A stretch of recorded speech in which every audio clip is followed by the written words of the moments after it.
Voilà, bon ben, bienvenue donc à ce débat sur la fiscalité. Merci d'être présent. On va essayer de faire donc le point sur les enjeux de la fiscalité ce soir avec nos intervenants. Donc voilà comment va se passer la soirée. On va commencer avec Gérard Filoche et Bernard Tepper, donc qui vont prendre la parole respectivement. Gérard Filoche, donc, qui est porte-parole de la gauche démocratique et sociale, voilà, GDS, qui milite pour un front unitaire de la gauche, pour une grande maison commune de la gauche. Il est un ancien inspecteur du travail et ancien militant du Parti socialiste, qu'il a quitté récemment, depuis maintenant 1 an, c'est ça, Gérard? Ouais, à peu près. 2 ans. Allez, le temps passe vite. Voilà. Bernard Tepper, donc, qui est animateur du réseau Éducation Populaire, le REP, et membre du comité de rédaction de Républica. Voilà. Donc tous les deux vont intervenir 20 minutes. Voilà, ils vont présenter un peu ils vont introduire le sujet sur la fiscalité. À la suite de quoi, je passerai la parole à José Espinosa, qui nous a fait le plaisir d'être là ce soir. Voilà. José, tu auras 10 minutes pour t'en donner ton point de vue sur la fiscalité et évidemment qui est au cœur des revendications des Gilets jaunes, comme tu auras le loisir de nous l'expliquer. Ensuite, donc, je passerai la parole à la salle, à commencer par les trois associations organisatrices du débat, qui sont donc Nadia Wallach, Nadia qui est ici présente, voilà, donc du MFRB de Montreuil, donc du mouvement français pour le revenu de base. Donc 2 minutes pour présenter son association et poser des questions, parce que l'enjeu c'est d'avoir de l'interactivité entre nous, que vous puissiez poser un maximum de questions, les questions qui vous préoccupent, donc à nos intervenants. Ensuite, je passerai la parole à Michel Lambolet, du collectif démocratique de Montreuil, qui est ici. Michel. Voilà, merci d'être là. Et ensuite, je passerai la parole à Pierre Sauve, ici présent. Oui? Eh ben oui. Écoute, on t'avait pas prévenu. Donc, au nom de Salaire à Vie, d'accord, l'association Salaire à Vie, qui est donc organisatrice, comme vous le savez, de ce débat. Et voilà. À la suite de quoi, tout le monde aura le loisir de prendre, à l'issue de ces interventions, tout le monde aura le loisir de prendre la parole pour poser les questions qui lui sied à nos intervenants. Gérard, tu as l'insigne honneur d'ouvrir le débat. Tu as 20 minutes pour nous parler donc de fiscalité. Merci de l'invitation, bonsoir à tout le monde. Je ne peux pas faire un discours en général sur la fiscalité. D'ailleurs, je ne crois pas que j'ai la compétence ni le goût à le faire. Je voudrais dire comment j'ai vécu. Je suis allé finalement dans 12 points, je crois, différents, de voir et discuter avec les Gilets jaunes. Puis j'ai fait comme tout le monde. J'ai vu tout ce qui était produit, il y a abondance. Et j'ai été frappé par la confusion qu'il y a, même chez les éléments éduqués, si j'ose dire, compétents, lecteurs, chercheurs, entre taxes, impôts proportionnels, impôts progressifs, cotisations sociales. D'ailleurs, même chez les militants, il y a soit ça endort, soit il y a confusion, ou il n'y a pas d'intérêt. On discute de 1000 choses, mais on m'arrivait de dire un impôt proportionnel et un impôt progressif, puis tout le monde roupillait, parce que, en fait, tout le monde s'en fout, parce qu'on ne voit pas la différence. Et je plaide pour que simplement on défende des choses évidentes. Les taxes, elles sont attribuées à des domaines bien particuliers, donc elles s'appliquent à tous les particuliers. Et elles sont injustes parce qu'elles sont donc payées par tout le monde, quel que soit son niveau de vie. Je dis toujours que celui qui met de l'essence dans sa mobilette, il paye la même taxe que celui qu'on met dans sa Jaguar. Et donc les taxes, par définition, si j'ose dire, sont injustes. Sauf si elles visent à des effets qui ne visent pas les particuliers, mais des domaines précis. Par exemple, j'ai toujours été arrêté pour une taxe sur les poids lourds, de façon à favoriser le fret. J'en dirai un mot tout à l'heure. Et l'impôt, l'impôt, c'est pas la même chose que la cotisation sociale. Je sais que vous êtes tous au courant de ça. Mais réfléchissons parce que c'est extraordinaire l'absence de son à ce propos. L'impôt doit être, c'était la bataille à son origine, il doit être progressif. Alors j'entends dire maintenant qu'il y a des gens qui disent qu'il y a 4 tranches, plus 1, plus 13. En fait, la progressivité de l'impôt est décisive pour corriger les inégalités des sorts. Voilà. Et bon, moi, je me souviens que sous Balladur, il y avait 13 tranches d'impôt, sous Balladur. Aujourd'hui, il y en a 4 plus 1. Et quand on diminue le nombre de tranches, on ne fait pas un impôt progressif correct. Donc la première chose, c'est que quand on parle impôt, on va dire impôt progressif. Jamais séparer les deux mots. Et ça permettrait d'enlever toute la confusion des gens qui disent « moi je veux pas payer d'impôt » ou toute l'espèce d'interprétation journalistique qui dit « ah ils sont contre, il y a un ras-le-bol fiscal », enfin des bêtises absolues. Si vous voulez qu'il n'y ait pas de ras-le-bol fiscal et que les gens ont envie de payer d'impôt, vous dites « il est progressif ». Et vous dites qu'il ait beaucoup de tranches. Parce que moi qui imagine une société où il y aura un salaire maxima, et je pense que c'est aussi un mot d'ordre essentiel cette question. Parce que si on arrive à faire comprendre et admettre que puisqu'il y a un salaire minima, il doit y avoir un salaire maxima, c'est moi pas trop près, il doit y avoir un salaire maxima, disons, fixons-le à 20 fois le SMIC par exemple, pour prendre l'exemple. Alors il y a tout de suite des gens qui vont dire pourquoi 20 je sais pas. Pourquoi pas 20 ouais. On est noté de 1 à 20 à l'école, pourquoi on serait payé de 1 à 600 après? Non, 1 à 20. Et aucun humain n'a besoin de gagner 20 fois plus qu'un autre. Et surtout, j'ai un argument pour dire de 1 à 20, c'est que c'est la revendication officielle de la Confédération européenne des syndicats, la CES. Je n'ai pas une grande estime pour la capacité de la CES de lutter pour un salaire maximal, mais ça me plaît de pouvoir dire que la coordination européenne des syndicats est pour un salaire maximal de 1 à 20. Parce que c'est un argument très fort. Il n'est pas sorti là, comme ça, il est très fort. Tous les syndicats confédérés au niveau européen sont pour un salaire maximal de 1 à 20. Donc c'est bien après de dire qu'il faut 20 tranches. C'est aussi simple que ça. Et la progressivité des tranches assure la progressivité de l'impôt. Et l'impôt sur le revenu doit être l'impôt essentiel. Là aussi, les gens s'endorment quand on dit ça, mais ce n'est pas le cas, quoi.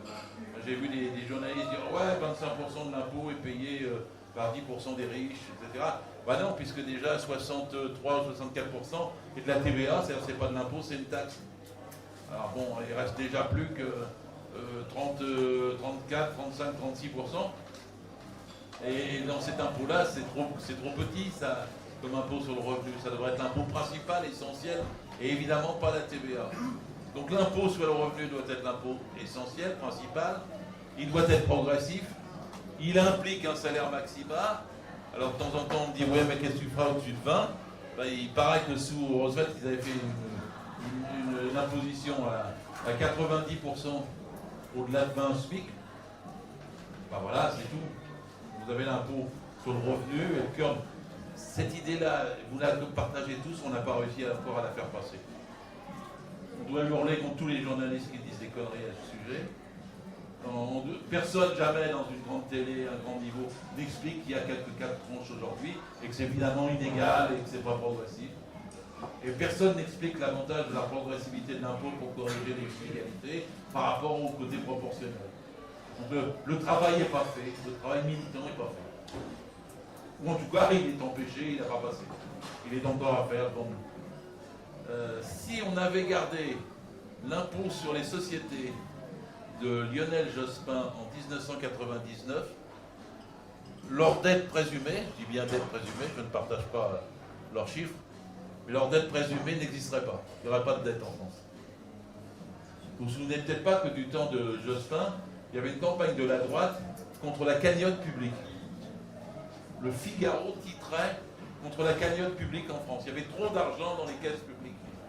Ça a duré 2 ans sous Jospin. à ce moment-là.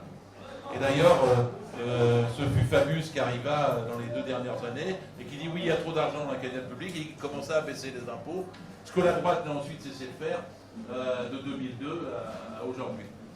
Et donc en vérité, c'est la même chose. Il faut cogner les grosses sociétés et laisser les petites avec un taux d'imposition plus faible. Alors qu'ils ont fait l'inverse depuis, et qu'évidemment, du coup, tous les petits patrons râlent, et que les grandes sociétés s'en mettent. Alors, c'est pas seulement Total, parce qu'on parle des GAFA facilement, GAFAMU, si vous voulez rajouter Microsoft et Uber, mais le Total, le chiffre d'affaires de Total, c'est 200 milliards. Et le budget de l'État, cette année, c'est 413 milliards. Total ne paye rien. Bon, on va parler de la fraude fiscale, qui est évidemment injuste. On va parler de l'optimisation fiscale qui permet à Total de frauder. Mais c'est Antoine Deltour, c'est le gars qui a fait le scandale sur le Luxembourg, qui dit qu'il y a donc 58 multinationales dont le siège en France et qui blanchissent à peu près chaque année 100 milliards au Luxembourg. Le Luxembourg, c'est le pays de Total. Donc là, on doit dire aussi que l'impôt sur les sociétés doit être progressif et doit s'appliquer à l'ensemble des sociétés qui agissent sur notre territoire. De même que l'impôt sur le revenu doit s'appliquer à tous. Alors, vous connaissez aussi le langage. Oui, mais si on taxe les riches, ils vont partir. Non, ils sont déjà partis. Alors, on ne peut pas les avoir. Ben, ça, c'est ce qui est nouveau. Oui, on peut les avoir. L'affaire Cahuzac a eu au moins un avantage, c'est qu'on a su chaque centime qu'il avait à Hong Kong et à Jersey. Donc, mettez-moi au budget. J'embauche 2000 inspecteurs des impôts spécialisés, ils gagneront 10 fois leur salaire. Puis je fais comme dans les films, j'embauche 100 hackers, les meilleurs, je les mets même en compétition, et je m'en fous du salaire, et je dis qu'ils vont nous rattraper absolument tout ce qu'il y a, et on peut absolument savoir tout. On me dira, ouais, mais s'ils sont à Hong Kong, ils ne vont pas payer d'impôts. Ben, on fait comme les Américains. C'est-à-dire que tout citoyen français, où qu'il soit dans le monde, dès lors qu'il est citoyen français, doit dire sa situation au fisc. Et s'il ne le fait pas, les sanctions sont plus lourdes. On ne passe pas par un parquet restreint qui n'a pas les moyens. On ne passe pas par un verrou de Bercy qui empêche le parquet de le faire. On ne passe pas par des négociations qui sont toujours à l'avantage du tricheur, du fraudeur ou de l'optimisateur. On fait une politique de traque fiscale. Oh, comment tu parles de traque fiscale? Ouais. C'est-à-dire qu'il faut réhabiliter l'idée que l'impôt doit être au service de la citoyenneté, du pays, de l'ensemble du fonctionnement des écoles et des hôpitaux. Et il faut avoir une politique de réhabilitation de l'impôt contre tous ceux qui tentent de dire à propos des Gilets jaunes qu'il y a un ras-le-bol fiscal. Ce n'est pas le sujet. Il y a un manque de progressivité de l'impôt sur le revenu et sur les sociétés. Et il y a un manque de moyens, de volonté politique de l'État de se donner. Et on sait tous que si c'est clé, parce que même si nous avions des difficultés avec les marchés, on arrivera au pouvoir quand on fera un SMIC à 1800 €, une retraite à 60 ans, 32 heures par semaine, qu'on n'imposera que 5% de précaires par entreprise, et qu'on aura le salaire mixé, on aura les marchés contre nous. Oui, mais enfin, on fera rentrer des dizaines et des dizaines et des dizaines de milliards par un impôt sur le revenu progressif et par un impôt sur les sociétés de même nature. Donc ça, c'est le premier point. Le deuxième point, il faut séparer les cotisations. Et là, moi, je suis un défenseur. Quelqu'un vient me voir pour faire d'autres propositions, mais je veux dire, moi, ce que je défends, je suis un défenseur fanatique de la cotisation sociale basée sur le travail. C'est le salaire brut et le salaire super brut. Je veux que ce soit le patron qui le paye. Je ne veux pas que ce soit les impôts. Je veux que ce soit une cotisation préaffectée. Et qu'elle ne puisse pas, une fois qu'elle est collectée, servir à autre chose que ce pourquoi elle a été collectée. Et que le budget soit séparé. C'est-à-dire que le budget actuel de la protection sociale, il est de combien? 498 milliards en 2019. L'impôt d'État, 413. Eh bien, c'est bien que l'impôt sur la protection sociale soit beaucoup plus élevé. Il a même plus de trous. Ça aussi, c'est des choses. Quand on parle, les gens croient toujours qu'il y a un trou dans la sécurité sociale. Mais ils l'ont fermé, le trou, si je peux me permettre. Parce qu'ils ont tellement serré la vis, ils ont tellement attaqué les remboursements, tellement fait restreindre les hôpitaux, qu'il n'y a plus de trou. Ce qui fait quand même que c'est extraordinaire. Parce que leur chantage à la dette n'a pas tant de sens que ça. Sur 2200 milliards de la dette présumée, selon leurs calculs, ce n'est pas les miens, il y en a 10% qui venaient de la protection sociale, des 498 milliards, 10% seulement. Il y a toujours 11,5-12% qui vient du budget des collectivités territoriales, qui est le troisième budget. Celui-ci, il est à peu près de 230 milliards. Il génère à peu près 12% de la dette présumée dont il nous parle sans arrêt.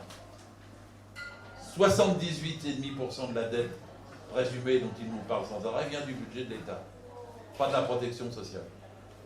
C'est pas normal, parce qu'avec 6 millions de chômeurs, le budget de la protection sociale devrait être en déficit. Il devrait être en déficit. Alors ça paraît curieux, me voilà en train de réclamer un trou de la sécurité sociale une fois qu'ils l'ont fait disparaître. Et parce que c'est normal que quand il y a une crise sociale qui a 6 millions de chômeurs et qui a tellement de précaires, le budget de la sécurité sociale basé sur le salaire ne puisse pas y faire face. Et s'il y fait face, actuellement, c'est à cause de leur politique qui, artificiellement, a serré tellement les boulons que là, il a imposé une règle d'or qui est pas de trou, pas de déficit, et c'est brutal, et c'est pour ça que ça se passe mal dans les hôpitaux et que ça recule en termes de santé. Voilà, c'est de comprendre ça. Alors, la cotisation sociale, un système bismarckien basé sur le salaire, elle a aussi cet avantage, c'est qu'elle ne passe pas par des caisses d'épargne, par des fonds de pension, et elle n'est pas, comme l'impôt, soumise en principe, aux aléas des majorités parlementaires. Enfin, c'était le cas à l'origine de la Sécu. Moi, j'ai présenté le film La Sociale de Gilles Perret, tout le monde doit le connaître dans cette salle. J'ai encore commenté avant-hier, je crois, à Mulhouse. Ça fait du bien parce qu'on comprend pourquoi ça a été conçu séparément. Et ce n'était pas conçu pour que l'État dise « j'exonère les cotisations ». Ce n'était pas conçu pour que l'État dise « je ferme les vis ». Et c'est surtout pas conçu pour que Alain Juppé, en 1995, impose la LFSS et que le Parlement prenne en main le contrôle de ces 498 milliards à la place des organisations syndicales. Je suis donc pour un retour à la gestion des élections aux caisses. Je suis même dans mes utopies les plus repoussées pour qu'il y ait un Parlement social, parce que quand il y a un budget de 498 milliards, c'est normal qu'il y ait un Parlement social, pas un Sénat, pas un Conseil économique et social, mais qu'il y ait un Parlement social pour gérer un budget de cette importance et faire qu'il soit le mieux adapté possible à tous les assurés. Alors on va me dire, oui, mais il y a des gens qui ne relèvent pas de la sécurité sociale. Oui, mais ils ne sont plus beaucoup. En 1945, quand la Sécu a été mise en place, en Croizat, La Roque et tout ça dans le film, il y avait à peu près 55% de salariés, bon, à peu près, et 45% d'indépendants, artisans, commerçants, agriculteurs, professions libérales, petits patrons, etc. Et ces indépendants-là ont perdu. Ils ont perdu. Ils sont plus que 10%. Et les salariés sont 90%. Ils étaient même montés à 92-93% il y a 2-3 ans. Mais 90% sont salariés, et puis à peu près 98% de ces 90% sont en dessous de 3 200 €, en gros. Donc ce salariat-là est la classe sociale la plus nombreuse, elle n'a que la force de travail à vendre, c'est elle qui produit toutes les richesses, qui n'en reçoit pas la part qu'il mérite, mais qui fournit la base à la protection sociale pour l'essentiel. Alors les 10%, il faut qu'ils soient affiliés non pas au RSI, mais à la sécurité sociale aussi, avec des taux de cotisation similaires, basés sur leurs revenus, et qu'ils financent aussi la Sécu. C'est-à-dire qu'il y ait une Sécu unique. Je suis contre les complémentaires, les prévoyances, les assurances et les mutuelles. Je suis allé dire ça à Niort, je me suis fait un peu chahuter, parce que c'était la ville des mutuelles, mais je leur ai dit qu'ils pouvaient regarder le film de Gilles Perret, et qu'il y avait des écoles de la sécurité sociale, elles allaient leur tendre les bras, parce que bientôt ils géreraient la sécurité sociale, au lieu de gérer 400 mutuelles, qui ont un coût de gestion de 25%. 25%. Et d'accord, ils n'ont pas le droit de faire du lucratif, mais enfin, ils payent quand même la limousine du patron. Si j'ai bien compris, celui de la Massif, il a réussi à s'augmenter de 62% son propre salaire, alors qu'il est patron d'une mutuelle. Donc stop avec les mutuelles, une seule grande mutuelle, la sécurité sociale, et des cotisations, la proportionnelle.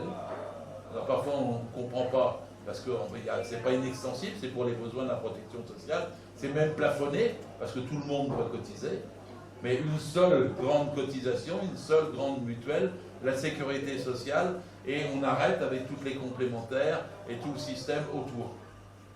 C'est une forme de simplification, mais c'est une forme de démocratisation aussi, dans la mesure où la prise en charge reviendrait à nouveau aux organisations syndicales avec des élections tous les 5 ans pour le Parlement social qui gérerait, et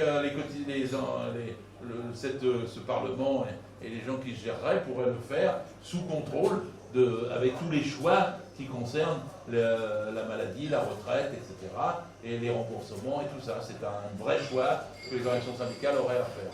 Alors ça me permet d'écarter le projet de Macron de tuer la retraite en cessant de la faire baser sur le travail, mais en la remplaçant par des achats par points, et ensuite modulant les points selon le taux qu'il l'arrangera pour faire baisser les retraites d'année en année. Bon, non, ça sera partie de la gestion avec l'ensemble des cotisations, et ça ne passe pas non plus par des fonds de pension, par des caisses d'épargne. La retraite va directement de ceux qui travaillent à ceux qui ne peuvent plus travailler. Ça me plaît toujours parce que vous travaillez dans cette salle. Moi, je suis retraité et je vous aime. Parce que chaque mois, vous cotisez. Chaque mois, vous cotisez pour moi. Alors qu'avant, pendant 41 annuités, j'ai cotisé pour les autres. C'est le meilleur des systèmes, c'est le plus direct. C'est même pas un salaire différé. C'est un salaire en temps réel, direct, qui va de ceux qui travaillent à ceux qui ne travaillent plus. Donc c'est quand même le système le plus direct, le plus simple, le plus économique, et qui a surtout cet avantage de pouvoir être absolument résistant à toutes les difficultés. Parce que les gros mentors dans les médias nous disent « Ouais, mais en 2060, on aura une difficulté pour payer nos retraites. » Et du coup, vous avez des jeunes qui vous disent « J'aurai pas de retraite. » Je dis « N'ayez pas peur de ça, parce que d'abord, je vous invite à une réunion en 2061 pour en discuter tous ensemble. Mais n'ayez pas peur de ça, parce que s'il y a un problème en 2060, ça peut se régler en 2059. Il suffit d'ajuster la cotisation en maintenant la prestation. Si on est pour une prestation à 60 ans et à 55 ans dans les métiers pénibles, ben on ajuste la cotisation si on pense qu'en 2060, il y aura un petit problème de paiement pour les retraites de tout le monde. Et puis si en 2060, il y a une grande pandémie avec une grippe espagnole qui fait des millions de morts, comme c'est déjà arrivé une fois, et ben en 2061, on rebaisse la cotisation pour faire face au nombre plus bas de retraités qui résulte de la grande pandémie qui a fait des millions de morts. Et en expliquant ça, je sais que je dis encore des choses très simplistes, mais je crois que c'est ces choses simplistes qui protègent le mieux notre retraite. Parce qu'au lieu de faire peur à tous les gens qui ont dans la tête des calculs qui n'ont aucun sens sur la démographie, sur le taux de chômage en 2060 ou je ne sais quoi, je dis, vous ajustez les retraites en fixant 60 ans, 55 ans pour les métiers plus pénibles et en ajustant la cotisation pour faire face aux besoins avec une retraite décente. Et aujourd'hui, elles ne sont pas décentes, puisque c'est 17 millions de retraités, il doit y avoir 50% d'entre eux qui sont autour de 1 000 euros. Et ce n'est pas un grand pas en avant quand Macron dit on va les mettre à 1 000 euros, c'est déjà la majorité pratiquement des gens qui y sont, et c'est évidemment insuffisant pour parler de retraite décente. Et on peut donc avoir des cotisations qui augmentent, elles sont bloquées, les cotisations sociales, depuis plus d'une trentaine d'années, ce qui explique beaucoup de notre situation. Alors, j'ai presque fini, parce que moi je voulais parler que des choses, ces deux choses essentielles. La progressivité de l'impôt, la collecte forcée, violente, volontaire de l'impôt sur les sociétés comme sur les riches individus, la lutte contre la fraude fiscale, c'était vraiment le premier point. J'ai déjà parlé souvent de la fraude fiscale, mais c'est tellement évident. Et la deuxième chose, c'est la protection de nos cotisations sociales, au moment où Macron a dit qu'il allait les supprimer. Puisque Macron, lui, est pour une société, il faut le lire, il a été peu lu. Je sais que c'est pas ballant de lire Révolution écrit par la main de Macron, mais dans son livre, il expliquait assez clairement qu'il voulait une société post-salariale, où il n'y ait plus de cotisation, sans statut, c'est-à-dire où il n'y ait plus de loi du travail encadrant d'institution du salariat, et qu'il voulait donc une France start-up, ubérisée, Vous avez vu que la loi L'Aube, qui est en train de passer en ce moment, a un article, c'est l'article 20, qui donne, quand il y a une enquête de l'inspection du travail, la présomption de non-salariat, la présomption de travail indépendant, qui va remplacer la présomption de salariat. C'est un renversement complet, puisqu'il veut arriver au bout à avoir un contrat commercial à la place du contrat de travail. Et que ça, c'est tout le système des Uber et des indépendants, et que nous devons défendre le contrat de travail avec toutes ses dimensions, puisque quand même le salariat a une médecine du travail, une inspection du travail, une justice du travail, un code du travail, des conventions collectives, des institutions représentatives du personnel, AVET, des CHSCT, des DS, des DP, des CE, auxquels on ajoute, j'ai dû oublier quelque chose, mais ça fait un ensemble d'institutions qui étaient assez puissantes. C'est à tout cela que les prédécesseurs de Macron et Macron lui-même s'attaquent. Moi, au lieu de laisser l'attaque, je suis pour renforcer tout ça. Et quand nous reviendrons au pouvoir, nous reconstruirons un code du travail qui redonnera aux salariés les moyens d'avoir des institutions solides afin qu'ils s'imposent comme la classe qui produit les richesses et comme la future classe en capacité de diriger la société et d'imposer ce que je viens de dire sur le plan fiscal et sur le plan social. Merci beaucoup Gérard. Merci d'avoir développé cette vision d'une société avec un salaire maximal, donc un impôt pour corriger les inégalités, réhabiliter donc l'idée de l'impôt qui doit être au service des citoyens, et puis, comme tu l'as bien noté, séparer un impôt séparé des cotisations, qui elles seraient gérées par un parlement social. Donc je note que dès qu'on parle fiscalité, on a vu, on parle aussi sécurité sociale, ce qui n'est pas sans nous intéresser au salaire à vie et au FRB et au collectif démocratique de Montreuil. Je vais passer donc la parole à Bernard Tepper qui lui va dérouler donc sa vision donc, de la fiscalité. Oui, je vais plutôt parler de justice sociale et fiscale. Alors, d'abord, ce que je voudrais dire, vous m'entendez bien ? C'est que justice sociale et fiscale, ça existe dans toutes les organisations syndicales et politiques. Un peu plus loin. C'est donc dans tous les textes des organisations syndicales et politiques, en tout cas de gauche. Mais en général, c'est en 3253e position, juste avant la démocratie et la laïcité, très loin derrière les revendications sociétales et morales. Ça veut donc dire que tous les ministres, en tout cas c'est comme ça que je le vois, depuis 35 ans, c'est-à-dire depuis le tournant libéral de 1983, ont oublié, lorsqu'ils étaient au pouvoir, de militer pour la justice sociale et fiscale. Et donc, nous avons vécu 35 ans, 36 ans maintenant, de recul en termes de justice sociale et fiscale. Il faut reconnaître aux Gilets jaunes de l'avoir remis en tête des préoccupations avec la démocratie, l'égalité et les services publics de proximité. Et même, et ça sans l'écrire, avec le retour de la lutte des classes que la plupart des organisations syndicales et politiques avaient oublié. En tout cas, elles l'avaient oublié. Disons qu'elles ne la pratiquaient plus. La question devient maintenant comment faire, que faire? Cette question posée en 1902 est toujours la question nécessaire que nous avons dans une décomposition du monde ancien. Nous y sommes, mais c'est encore loin d'être terminé. Dommage pour les pressés qui veulent la révolution citoyenne demain matin à 8h30. Ceux-là ont le choix, de nombreux gourous sont à leur disposition qui leur proposent des pensées magiques. Pour les autres, il convient de comprendre d'abord pour agir ensuite, avec méthode Est-ce que vous m'entendez bien comme ça? Oui. Ouais, vas-y Bernard, voilà. En fait, ce qui est nécessaire, c'est en fait d'avoir un débat sur les théories de la justice sociale.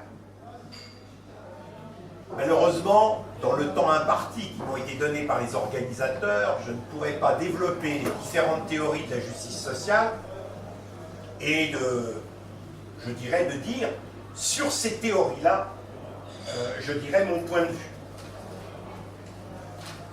Je dirais simplement qu'il est absolument nécessaire d'avoir des débats centraux.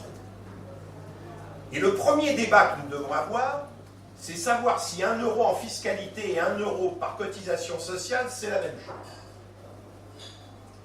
Je fais partie de ceux qui pensent que ce n'est pas la même chose. C'est-à-dire que de ce point de vue, je suis à contre-courant du mouvement réformateur néolibéral qui a pris le pouvoir, je dirais, dans beaucoup d'organisations et qui, petit à petit, accepte le recul de la cotisation sociale et son remplacement par l'impôt,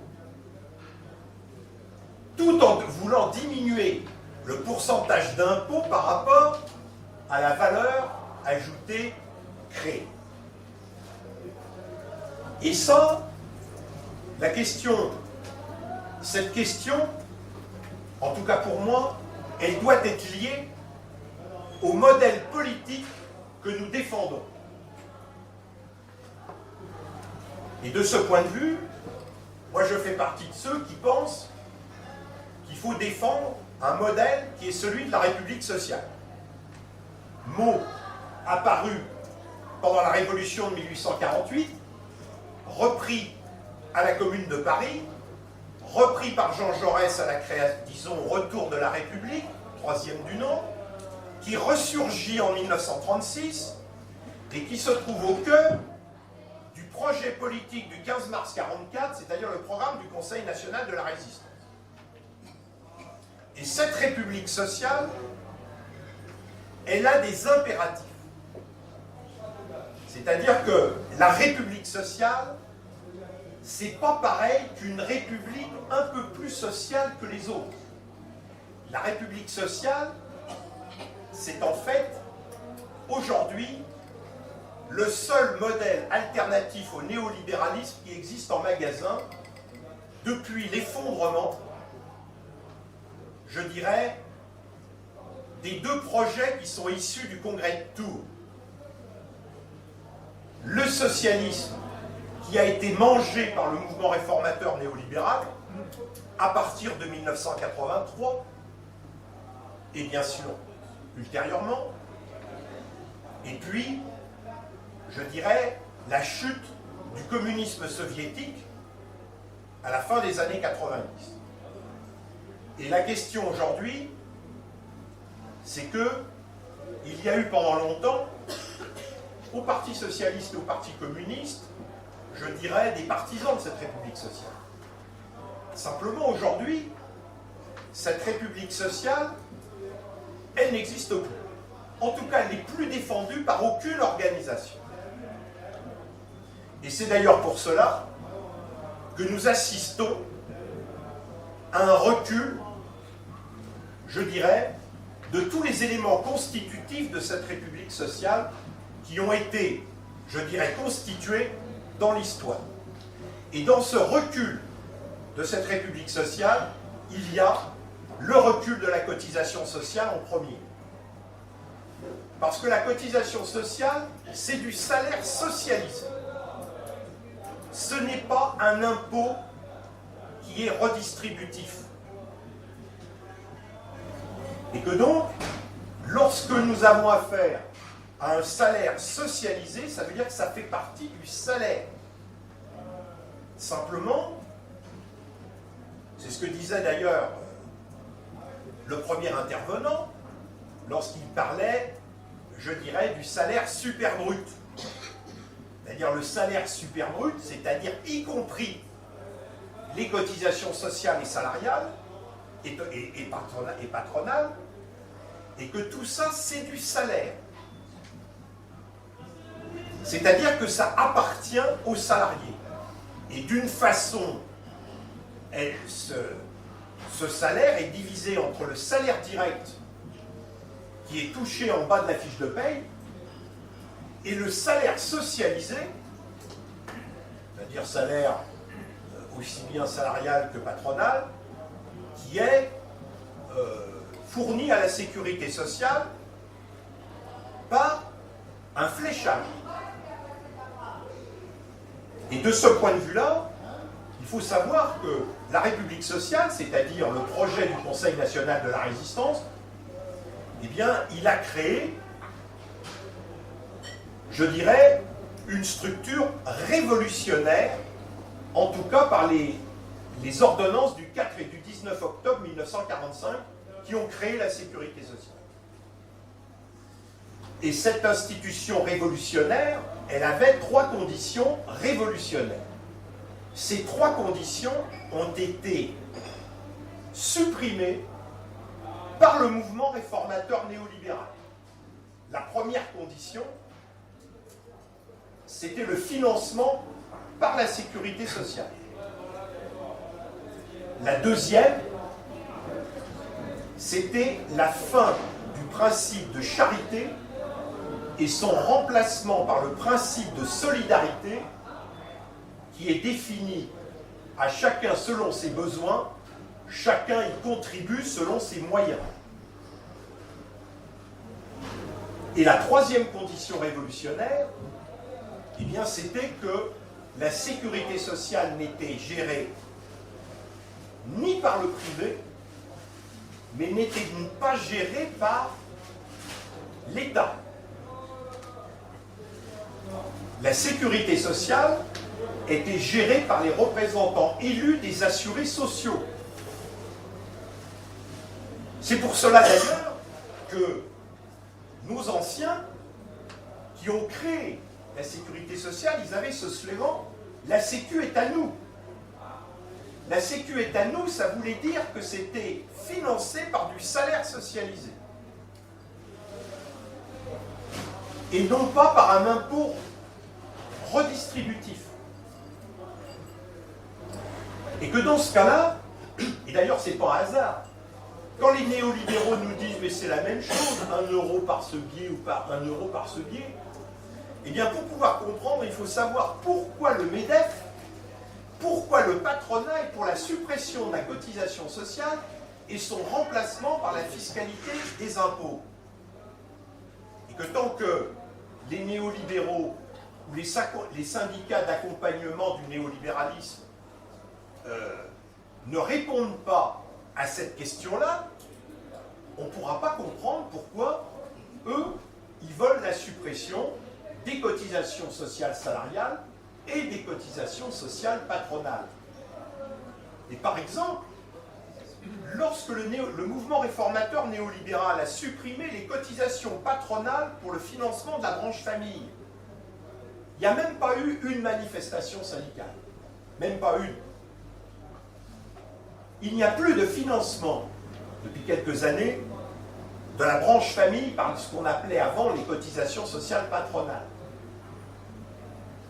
Et petit à petit, que ce soit dans les exofillons, 30 milliards de suppression des cotisations salariales, et bien sûr toutes les suppressions des cotisations sociales patronales, eh bien on a là, en fait, un véritable travail de baisse du véritable salaire, car le véritable salaire, c'est ce que Philoche appelait le salaire super brut.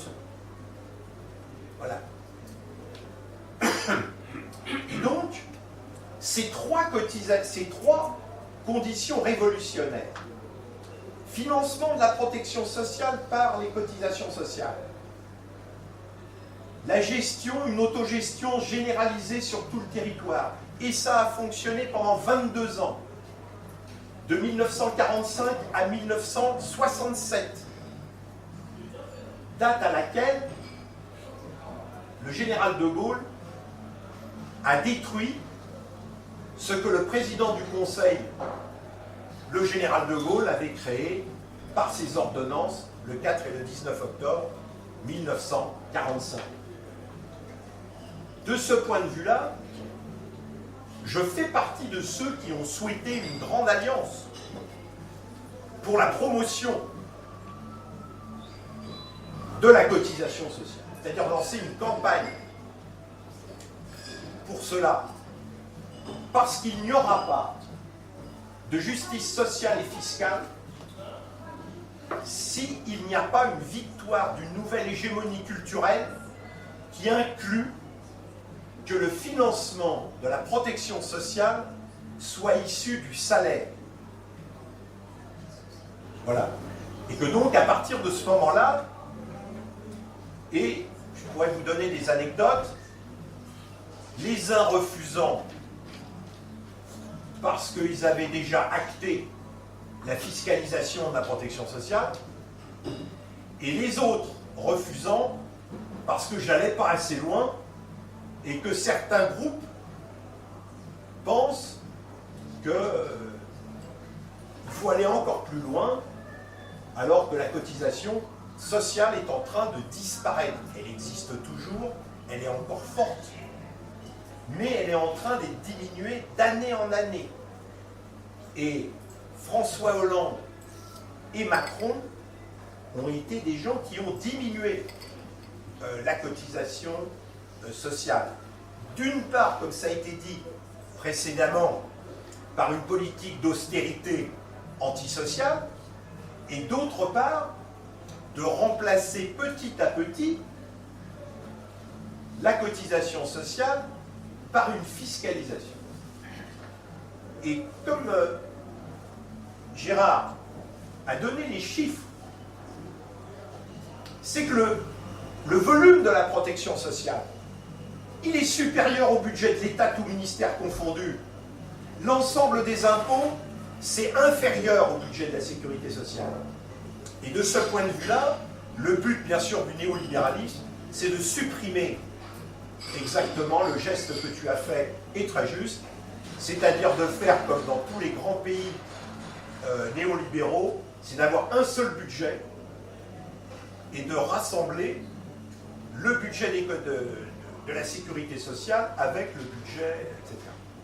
Parce que bien évidemment, quand on a un seul budget, c'est beaucoup plus facile, par des systèmes d'alliances conjoncturelles, de taper dans le plus gros des budgets pour alimenter des petits budgets pour les clientèles électorales. Vous voyez par exemple aujourd'hui, par exemple, dans l'ensemble des budgets de l'État et des collectivités locales, on voit bien les coupes qui sont faites sur la politique sociale, sur la politique culturelle. Mais par contre, il y a un budget qui est en constante augmentation. C'est celui des subventions aux structures religieuses. Et que là donc, c'est évident que si on partait d'un budget de 900 milliards, ce serait plus facile, je dirais, d'alimenter leurs alliés cléricaux, voilà, je dirais, comme c'est en train de se passer. Et je dis ça et je fais une incidente, c'est que je suis dans une ville qui a construit une cathédrale l'année dernière sur fonds publics, et de ce fait-là, elle construit, je dirais, et là, la nouvelle construction, c'est un immeuble de 7 étages pour un temple protestant avec un restaurant au 7e étage. Bon. Voilà. Je suis dans une préfecture d'un département d'Île-de-France.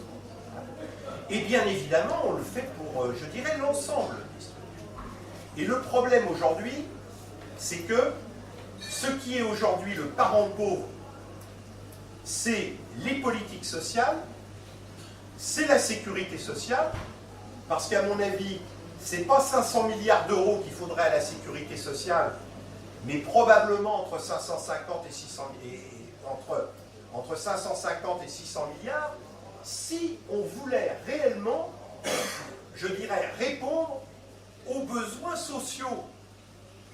Et que ce problème-là, on ne peut pas en même temps dire on veut supprimer les cotisations sociales et on veut plus de services publics de proximité. Bien évidemment, moins il y aura de cotisations sociales, plus on fermera des services dans les hôpitaux de proximité, plus on fermera toute une série de services publics, et c'est pas un hasard que nous avons le développement du mouvement des Gilets jaunes, principalement en zone rurale et périurbaine, c'est-à-dire là où on a supprimé l'ensemble des services publics. Moi, j'ai animé sur leur demande 3 grandes assemblées citoyennes de Gilets jaunes, avec 200-250 personnes à chaque fois, dans le Puy-de-Dôme et en Isère. Eh bien, je peux vous dire que sur le plateau mathésin, en Isère, pour ceux qui connaissent, eh bien, les services publics sont démantelés. En zone rurale et périurbaine, on a supprimé les maternités de proximité. Maintenant, bien sûr, alors on a un service d'hélicoptère qui permet d'emmener des femmes pour accoucher en Isère. Mais vous voyez les difficultés que ça peut avoir, y compris en Isère. Tout ça pour dire que la justice sociale et la justice fiscale, ça demande d'abord la promotion de la cotisation sociale. Ça demande aussi d'augmenter, je dirais, la surface de la sécurité sociale payée par la cotisation et le recul de l'impôt. Notamment, on est en train de travailler, par exemple avec la CNL, à une sécurité sociale du logement. On a déjà, par exemple, 3 prestations qui sont gérées par la branche famille. Tout ça est dans mon livre sur la Sécu, pour ceux qui le souhaitent. Et donc, on peut faire une sécurité sociale du logement qui serait exactement pareil que ce qu'on appelle les IJ, les indemnités journalières, je dirais, que l'on connaît par l'assurance maladie. Et on peut étendre la sécurité sociale à d'autres et d'augmenter par le financement de la cotisation sociale. Sur ce qui est de l'impôt, là je partage les idées qui ont été données par Gérard, c'est-à-dire une augmentation de tranche avec un impôt progressif. Sur la partie qui n'est plus, je dirais, dans le schéma d'extension de la cotisation sociale. Et ensuite, bien sûr, il faut développer, et je terminerai par là, l'ensemble des services de proximité et d'organiser bien sûr le financement pour certains services de proximité par la cotisation sociale, pour les autres par l'impôt progressif, et que ça ne peut s'effectuer que si on a une bataille générale sur un nouveau modèle politique alternatif. Moi je nomme la République sociale, que je reprends, je dirais, de toutes les batailles sociales du mouvement ouvrier, qu'il faut bien évidemment reprendre, et autour de laquelle il faut organiser une nouvelle théorie de la justice sociale. Mais pour cela, il faut bien sûr mener sur ce plan-là une grande campagne d'éducation populaire et faire ce que Gramsci appelait une bataille pour une nouvelle hégémonie culturelle.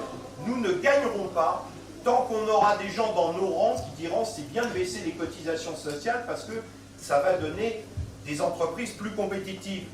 Non, les cotisations sociales, c'est un bienfait pour l'humanité. Et ça, c'est une bataille culturelle qu'il faut mener. Et cette bataille culturelle, malheureusement, aujourd'hui, n'est menée par aucune organisation politique, syndicale ou associative. Je vous remercie de votre attention. Merci Bernard. Merci pour cette défense donc, de la République sociale, avec au cœur la cotisation sociale, cotisation comme salaire socialisé, qui s'oppose à l'impôt redistributif, et avec même cette volonté de faire reculer l'impôt au profit de la cotisation sociale.